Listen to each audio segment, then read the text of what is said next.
여러분 안녕하세요.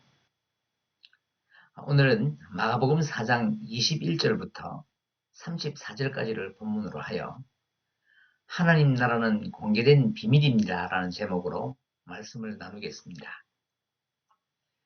비행기 조종사들이 통신하며 시간을 말할 때는 언제나 그린위치 표준시를 기준으로 한다고 합니다.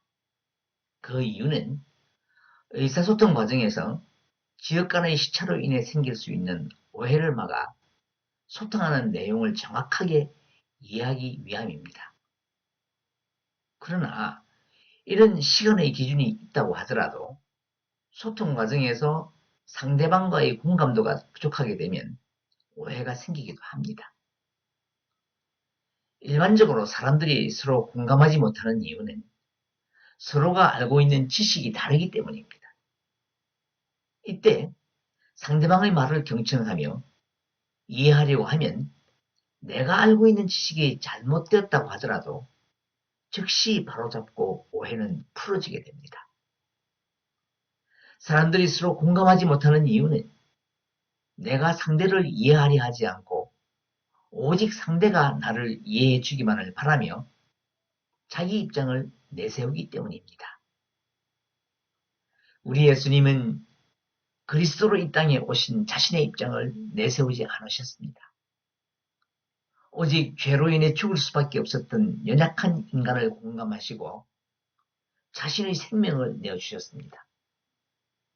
이렇게 주님께서 우리를 공감하고 사랑해 주신 것처럼 내가 먼저 세상과 공감하고 세상을 사랑한다면 아마도 우리는 이해의 폭이 넓어져서 오해하는 것으로부터 자유할 수 있을 것입니다.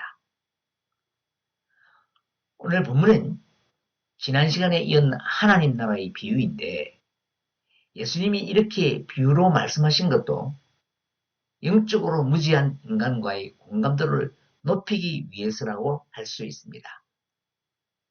본문 중 21절부터 25절까지의 등불 비유도 지난 시간에 살펴본 4장 11절 12절에서 예수님께서 하신 말씀이 불러올 오해를 방지하고 예수님이 전하시는 하나님 나라에 대한 이해도를 높이기 위한 것이라고 볼 수 있습니다.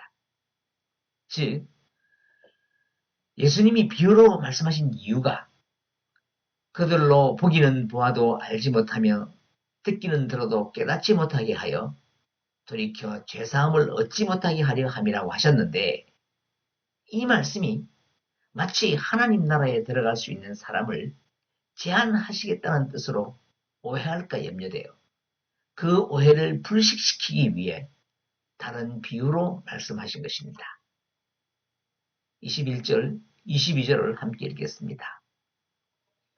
또 그들에게 이르시되 사람이 등불을 가져오는 것은 말 아래나 평상 아래 두려 함이냐 등경 위에 두려 함이 아니냐 드러내려 하지 않고는 숨긴 것이 없고 나타내려 하지 않고는 감추인 것이 없느니라. 사람이 등불을 가져오는 것은 무엇을 감추기 위함이 아니라 그 등불을 비추어서 무엇인가를 드러내어 보여주기 위함입니다.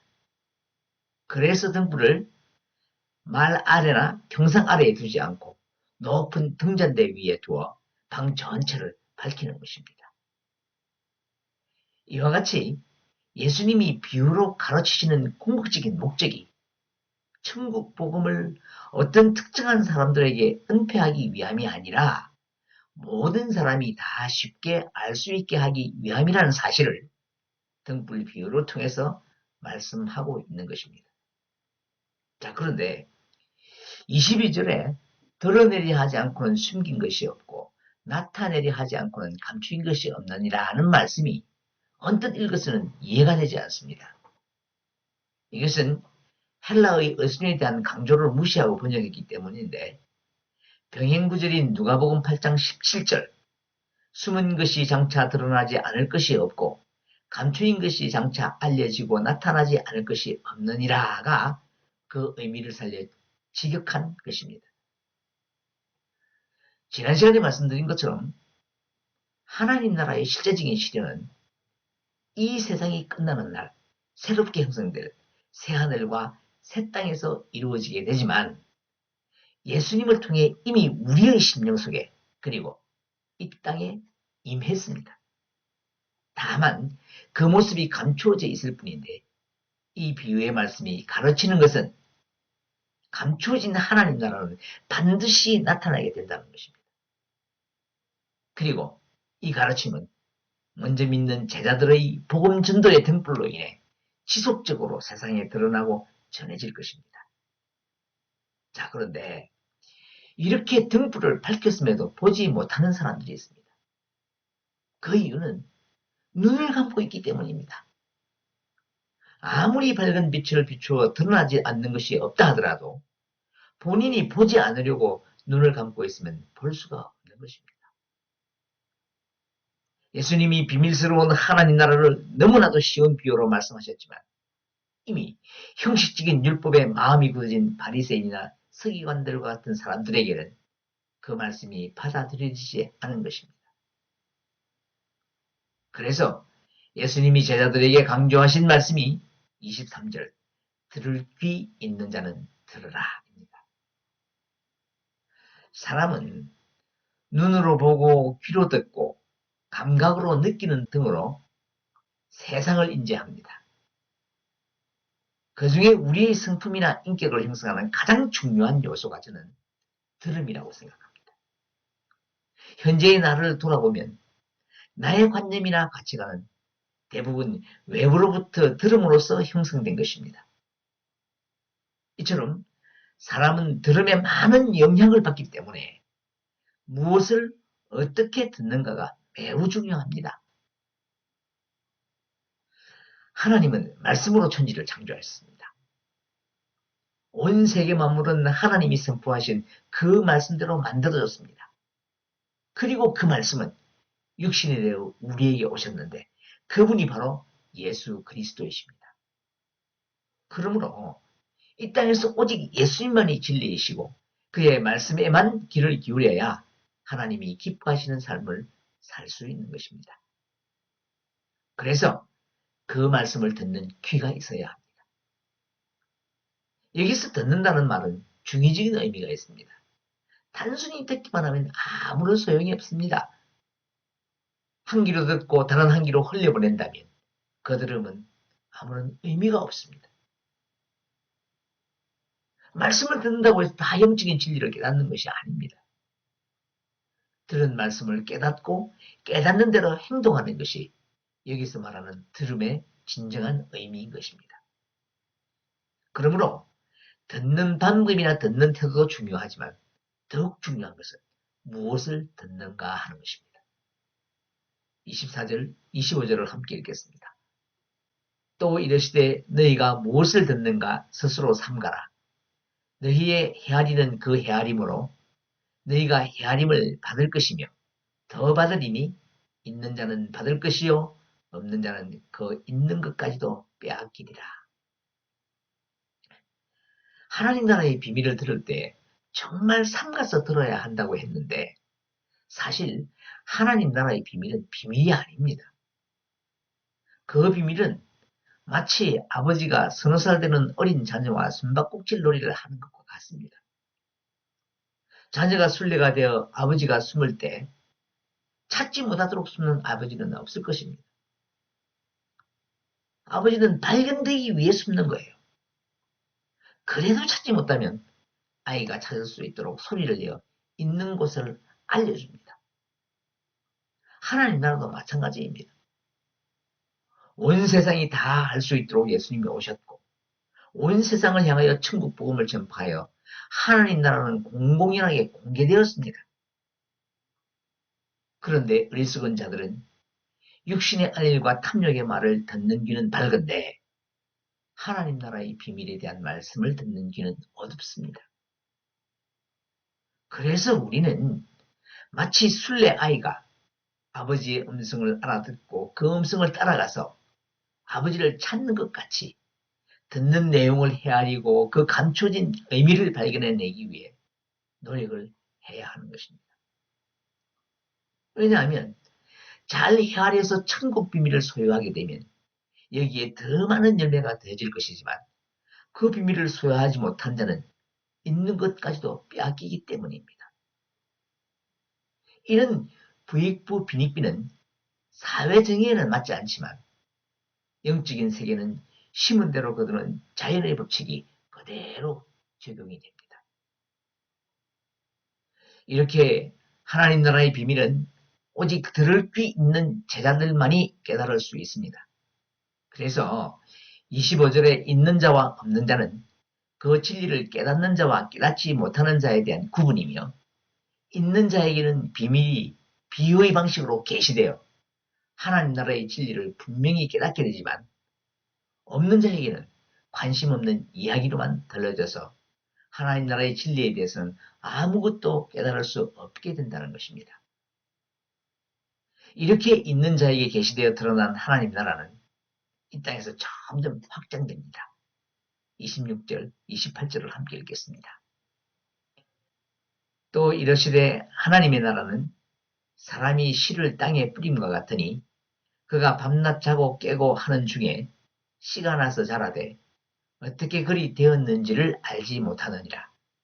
땅이 스스로 열매를 맺되 처음에는 싹이요 다음에는 이삭이요 그 다음에는 이삭의 충실한 곡식이라. 씨를 뿌리는 것은 농부의 역할이지만 그 씨를 자라게 하는 것은 농부의 역할이 아닙니다. 씨는 하나님이 주신 생명력으로 자라는 것이고 농부는 그 씨가 생명력을 잘 키울 수 있도록 환경을 조성해 줄 뿐입니다. 그래서 농부는 싹이 나고 자라는 과정을 알지 못합니다. 그러나 그 과정은 알지 못하여도 식물이 끊임없이 자라난다는 사실은 확실히 알고 또 추수의 시기가 온다는 사실도 농부는 조금도 의심하지 않습니다. 이 비유는 농부로 대표되는 인간은 그리스도가 이 땅에 오심으로 이미 도래한 하나님 나라가 어떤 힘으로 확장되어 가며 언제 그 나라가 완성되지는 알지 못하지만 하나님 나라는 스스로 자란다는 것입니다. 이 사실은 믿거나 믿지 않거나와는 상관이 없이 분명하다는 것입니다. 그리고 28절에서 땅이 스스로 열매를 맺는다는 것은 하나님 나라가 인간의 능력에 달린 것이 아니라 전적으로 하나님의 주권과 은혜 아래 있음을 드러내는 표현입니다. 그러므로 성도는 하나님 나라의 확장에 대한 기대와 확신의 끈을 놓아서는 안 됩니다. 끊임없이 복음의 씨를 뿌리며 그 씨가 스스로 자라날 수 있는 환경을 만들어 가야 합니다. 29절을 함께 읽겠습니다. 열매가 익으면 곧 낫을 내나니 이는 추수 때가 이르렀습니다. 이 말씀은 구약성경 요엘서 3장 13절을 인용한 것인데 요엘서에서는 추수가 하나님의 종말론적인 심판을 의미하는 것이지만 예수님은 이 말씀을 인용하시면서 심판보다는 하나님 나라의 성장과 성숙을 더 강조하고 있습니다. 그런데 이 말씀은 아직 하나님 나라가 성숙되지 않은 때, 즉 씨가 뿌려지고 그 씨가 겨우 발할 정도의 시기에 선포된 말씀입니다. 이때는 예수님이 미쳤다는 평가를 받을 정도로 미미한 모습으로 세상에 비추어졌고 세상 권력과 종교 지도자의 핍박이 심했던 시기입니다.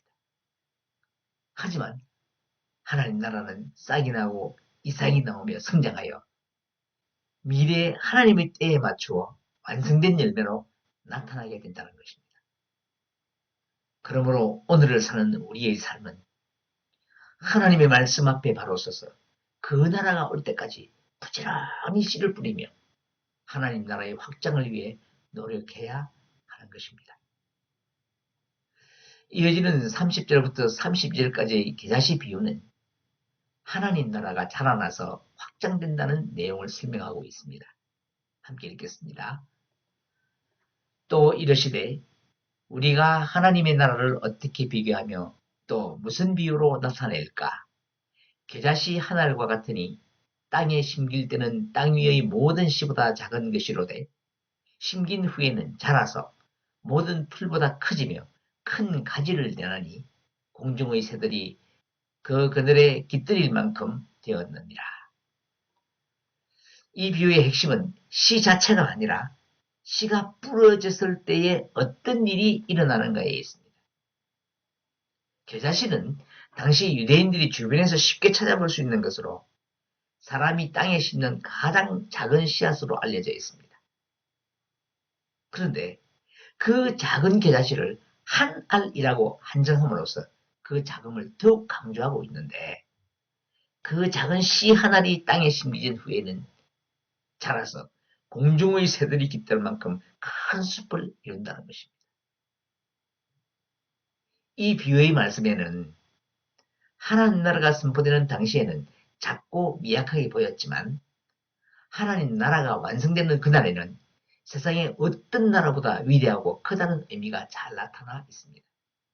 실제로 나사렛 출신 예수님으로부터 시작한 하나님 나라는 그의 12제자와 그 외 극히 적은 사람들에게만 지지되고 유지되었지만 오늘날에는 세계 모든 곳에서 많은 사람들이 믿고 따르는 거대한 나라로 성장했습니다. 하지만 하나님 나라가 웅장하고 요란하게 이루어질 것을 기대하던 이스라엘 사람들에게는 이 하나님 나라가 나타나는 모습이 아주 보잘것없이 보였을 것입니다. 그래서 유대 지도자들과 백성들 다수는 하나님 나라가 나타났음에도 불구하고 제대로 깨닫지 못했습니다. 이러한 상황에서 예수님께서는 하나님 나라 시작을 겨자씨에 비교함으로써 그 나라에 감춰진 비밀스러운 모습을 드러내셨습니다.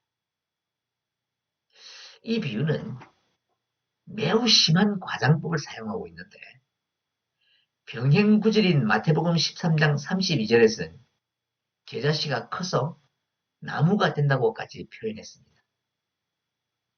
겨자씨는 한 철에 보통 3m 정도까지 놀라운 속도로 자라는 것은 사실이지만 큰 가지를 낸다는 것은 사실과 다르게 과장된 표현입니다.